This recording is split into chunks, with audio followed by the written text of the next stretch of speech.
sa inyong lahat. Siyempre magandang umaga dito sa Saudi at magandang hapon na sa Pilipinas. Kamusta ang lahat sa inyo? At sana nasa mabuti kayong kalagayan lahat, lalong-lalo na sa atin sa Pilipinas. Guys, andito na naman ng inyong Kalaundry Boys, si Ruben 26 at Harvey. Meron lang akong gustong i-share sa inyo at meron lang akong gustong sabihin guys tungkol about sa mga unang video ko dati na meron akong binitawan na salita para sa mga taong nangangailangan ng tulong. Guys, ito ay hindi pagmamayabang at hindi pagpapasikat man lang. Kahit siguro hindi dito sa YouTube, basta meron akong kayang itulong, siguro may bibigay ko na may tutulong ko sa mga taong nangangailangan. Ngayon guys, meron tayong natulungan na 3 tao.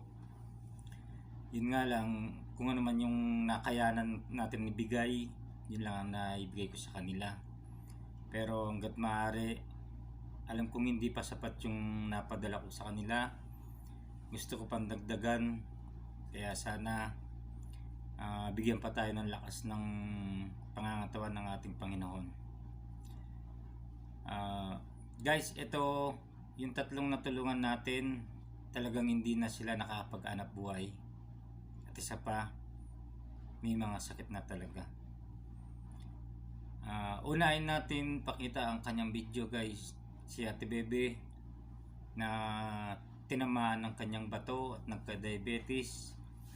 Tapos guys, nabubulag na rin ang kanyang mata. Kaya binigyan natin siya ng konting tulong kahit papaano man, para at least makatulong tayo na pambili niya ng gamot. Wala siyang asawa guys, isa lang anak niya at wala talaga sa naghahanap buhay.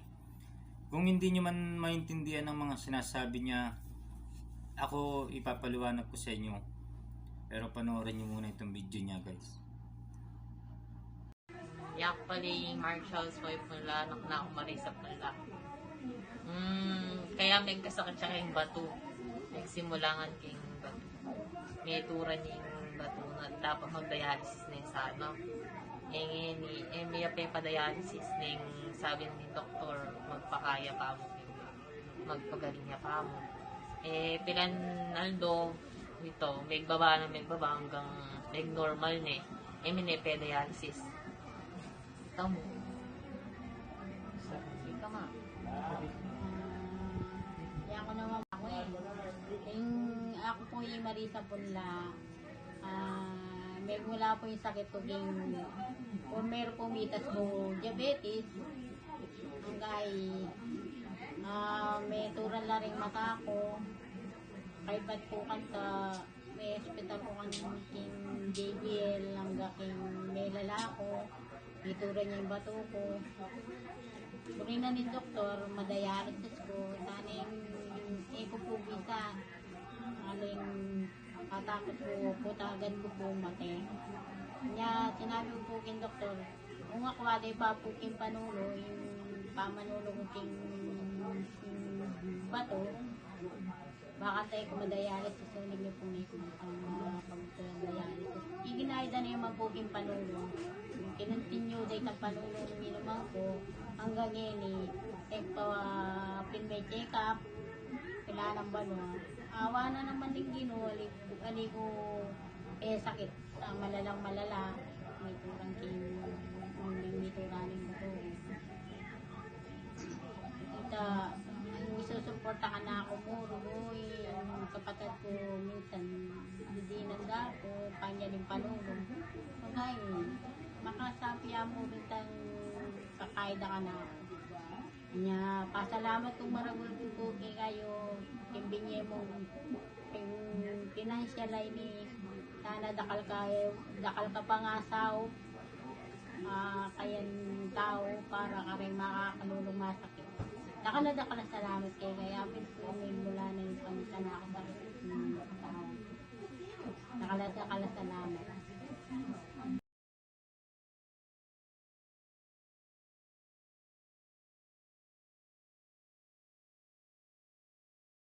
Guys, ang sinasabi ni Ate Bebe, Muntikan na nga daw talaga siyang matuluyan mabulag at madialysis dahil nga tinamaan din yung kanyang bato. Tapos nagkaroon ng diabetes. Ngayon yung isa niyang mata medyo nakakakita na daw ng liwanag, pero yung isa niyang mata hindi pa raw ganong nakakita, guys.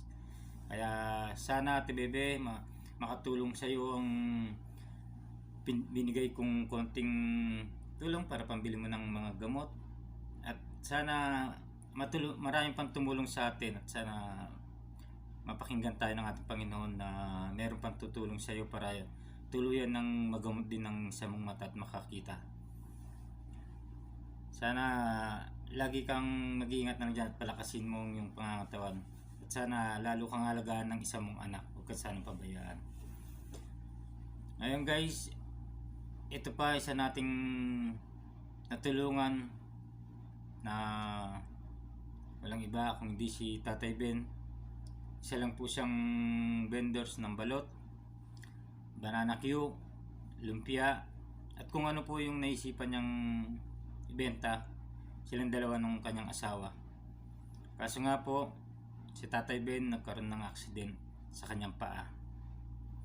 Si Tatay Ben po, ginagawa niya lang po pag namimili na siya ng paninda nila sa madaling araw, linalakad niya po yan hanggang sa bayan lang. Kasi po bait na maliit lang pong gamit niya at meron lang pong maliit na sidecar. Pagdating niya po sa kanilang bahay, maghahanap na naman siya ng kahoy na panggatong sa mga lulutuin nilang pagtinda. Sasabihin pala din po na aksidente po yung kanyang paa sa kakahanap ng mga kahoy kung saan saan para may panggatong lang. Nakapak po siya ng pako, namaga po yung kanyang paa. Ito po ay hindi niya ganong pinansin muna dahil siyempre po sa kahirapan nila, wala daw po siyang pera. Hanggang namaga po ng namaga ang kanyang paa. So, ang hirap pa po nito, hindi niya po agad pinagamot dahil talagang kulang sila sa pera, dahil ang kanilang pampunan inuutang lang po nila sa 5-6. Kaya sa araw-araw nilang pagtitinda, yung mga tinutubo nila na kinikitang maliit, napupunta lang po dun sa kanilang pinagkautangan. Kasi araw-araw nilang binabayaran yun. Hanggang hindi na po siya talaga makalakad dahil sobrang maga na po yung kanyang paa. Hanggang naputulan na po. Dahil nagka-diabetes po siya. Tapos so natuluyan ng naputulan ng kanyang paa. At ito po ang hirap sa kanila. Lubog po ng tubig ang kanilang bahay. Sa kanila, sila lang po dalawang mag-asawa, kaya po hirap na hirap po lalo sila. Hindi po sila makapagluto ng pagkain. Hirap na hirap silang makagalaw dahil wala na po silang makuhanan na pagkakitaan. Hindi na po sila nakapagtinda dahil di na siya makalakad. Kaya po ang nais niyang sabihin sa lahat ng gustong tumulong na gusto niya pong magkaroon ng paa para po daw makapagtinda siya ulit. Kaya po sinabi ko sa kanya na sana makatulong yung na maliit na naibigay ko sa kanya, kahit na pamtastos man lang sa nilang pagkain. So guys, itong video niya guys, panoorin niyo po. Guys, ang sinasabi ni Ate Bebe, muntikan na nga daw talaga siyang matuluyan mabulag at madialysis dahil nga tinamaan din yung kanyang bato. Tapos nagkaroon ng diabetes. Ngayon yung isa niyang mata medyo nakakakita na daw ng liwanag, pero yung isa niyang mata hindi pa raw ganong nakakita, guys. Kaya sana Ate Bebe makatulong sa iyo ang binigay kong konting tulong para pambili mo ng mga gamot, at sana maraming pang tumulong sa atin, at sana mapakinggan tayo ng ating Panginoon na meron pang tutulong sa iyo para tuluyan ng magamot din ng isa mong mata at makakita. Sana lagi kang mag-iingat ng dyan at palakasin mo yung pangangatawan, at sana lalo kang alagaan ng isa mong anak, huwag ka sana pabayaan. Ngayon guys, ito pa isa nating natulungan na walang iba kung hindi si Tatay Ben. Isa lang po siyang vendors ng balot, banana Q, lumpia, at kung ano po yung naisipan niyang ibenta, silang dalawa ng kanyang asawa. Kaso nga po, si Tatay Ben nagkaroon ng accident sa kanyang paa. Si Tatay Ben po, ginagawa niya lang po, pag namimili na siya ng paninda nila sa madaling araw, linalakad niya po yan hanggang sa bayan lang. Kasi po bike na maliit lang pong gamit niya at meron lang pong maliit na sidecar.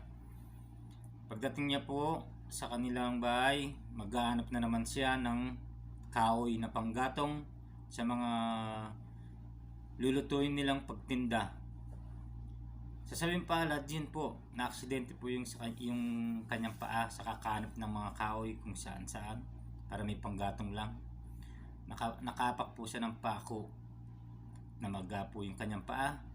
Ito po ay hindi niya ganong pinansin muna dahil siyempre po sa kahirapan nila, wala daw po siyang pera. Hanggang namaga po ng namaga ang kanyang paa. So, ang hirap pa po nito, hindi niya po agad pinagamot dahil talagang kulang sila sa pera, dahil ang kanilang pampunan inuutang lang po nila sa 5-6. Kaya sa araw-araw nilang pagtitinda, yung mga tinutubo nila na kinikitang maliit, napupunta lang po dun sa kanilang pinagkautangan. Kasi araw-araw nilang binabayaran yun. Hanggang hindi na po siya talaga makalakad dahil sobrang maga na po yung kanyang paa. Hanggang naputulan na po. Dahil nagka-diabetes po siya. Tapos so natuluyan ng naputulan ng kanyang paa. At ito po ang hirap sa kanila. Lubog po ng tubig ang kanilang bahay. Sa kanila, sila lang po dalawang mag-asawa. Kaya po hirap na hirap po lalo sila. Hindi po sila makapagluto ng pagkain. Hirap na hirap silang makagalaw dahil wala na po silang makuhanan na pagkakitaan. Hindi na po sila nakapagtinda dahil di na siya makalakad. Kaya po ang nais niyang sabihin sa lahat ng gustong tumulong na gusto niya pong magkaroon ng paa para po daw makapagtinda siya ulit. Kaya po sinabi ko sa kanya na sana makatulong yung na maliit na naibigay ko sa kanya kahit na tustos man lang sa nilang pagkain. So guys, itong video niya guys, panoorin niyo po. Kaya ako'y Estelita Rivera, asawa ng Benjamin Rivera. Ikaw, kilala ka pa? Ako'y Benjamin Rivera, dati kong magtindang balot. Kaya nang may puto siya yung bitis ko, makapagtinda. May Tsaka itang bike ko, kaya may sira ni, malalaso ni. Wala ko nga pagkuha ng income. Makikain ako mukha rin antimuke ka. Kasi wala kami talaga nagawa. Makalbugya pa yung balim yun. Andagul na tayo. Kaya hindi na ako milakad, hindi na ako makapagtinda. Pero nung hindi nang kumbitis, 10 bike, nakapagtinda ako. Kaya mo hindi ako. May high blood ko eh. sa dati, May high blood ko, akong diabetic. May kaya, may pako yan yun, may infection yun. Pero may kaya pakindan, may tetanus yun. Hanggang may kasya pa sugar, at nga pa diabetes, may lalaya, may sugat yan, may laso yung putol na. Pinutot din. Kaya may putol yun. Diba? Gani pong pera, patla po ang papa ko. Baka makasapla pong panyaling panulo. Gani po, 5,000 la po. Kaya mo lang patik dito pa naman ha. Ali na po. Dali magpa-thank you na akong po kanyo.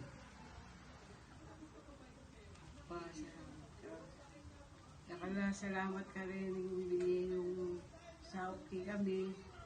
Regular saoki kami rin. Uli kasi minsan yung kain. Wala kang pinagkuhanan. Kaya salamat na. Marami. Lakala salamat.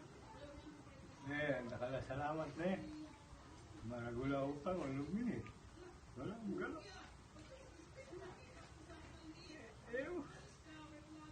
Yung pamani mo, pagkasakit kami. Pero masawa pang mga panintunan. Salamat. Ayun guys, si Tatay Ben, nagpapasalamat siya sa naibigay natin na tulong at umiiyak. Kaya ang nais niyang mangyari, yung bang magkaroon daw siya ng paa para makapagtinda ulit, makapaghanap buhay. Kung makikita nyo guys, ang paa niya talagang putol. Tapos lubog pa yung loob ng bahay nila. Hindi siya ganong makababa dahil lubog sa tubig, ba. Kaya nagpapasalamat siya guys, natulungan natin siya at umiiyak. Ngayon guys, ito naman yung isa rin natin natulungan na si Tita Lourdes na na-stroke na guys, hindi na makalakad din at dumami rin ng sugat. Tingnan nyo ang kanyang video guys, kung ano ang sasabihin niya at kung ano yung kalagayan niya ngayon. Ano muna, kay Ate Lourdes niyo muna, sabi ko. Ayan, ngayon, ay yung dala-dala ko yung meron ka ng 2,000 ngayon. Si Ruben ang ano, ang nagpadala, ha?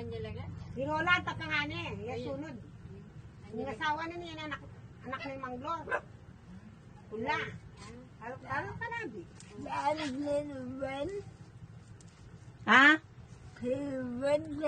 Sigara po, nasa Saudi. Nasa Saudi siya. Ngayon, siyang napaganuan ng mga may kaya doon, dito sa ating Rugal, yun talagang dapat bigyan.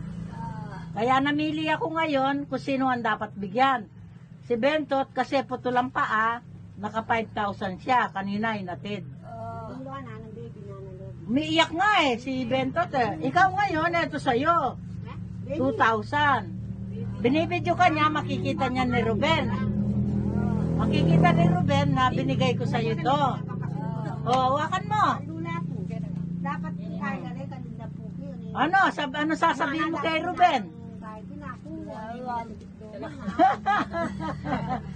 Hala, ay mo na makaingaintindihan salita ay ate mo Lourdes. Nanay Lourdes. Salamat daw, salamat. Sabi ko kasi, kanyang panahon. Ayan, hindi na sa ganong makapagsalita rin, hindi na natin sa ganong maintindihan. Nagpapasalamat din siya sa atin na natulungan natin siya kahit nasa maliit na halaga lang. Kaya sana kahit papano nakabigay tayo ng konting tulong sa kanila. At sana tuloy-tuloy na rin to hanggat makakaya natin. Kung sino man po ang may nais, magandang loob na magbigay pa ng tulong, lalong-lalo na po kay Tatay Ben, dahil nais niya pong humingi talaga ng tulong na makabili siya ng paa para po daw makalakad. I-PM niyo lang po ako, message sa aking Facebook account, Ruben M. Sarmiento po. At nagpapasalamat din po ako sa God, siyempre sa family ko na lagi sumusuporta, at saka sa mga ka-team ko dito sa YT. Siyempre hindi ko na po kayo isa-isahin pa dahil alam niyo naman po sino lahat kayo, at lalong-lalo na siyempre sa isang tao din na walang sawang sumusuporta sa araw-araw sa akin. Maraming salamat po sa inyo guys, at sana kahit papaano nakatulong tayo kahit na maliit na halaga lang. Ito po ay hindi pagmamayagang o pagpapasikat. Ito po ay nais ko pong gawin na kusang loob kong binigay sa kanila, kahit na po alam kong hindi pa naman ako sure kung anong magiging kalabasan nitong aking YT. Guys, maraming salamat po. Ulitin ko po, yung pong may nais na tumulong o magbigay kahit na magkano lang po, hindi ko naman po kayo pinipilit. Kung kusang loob nyo pong ibibigay,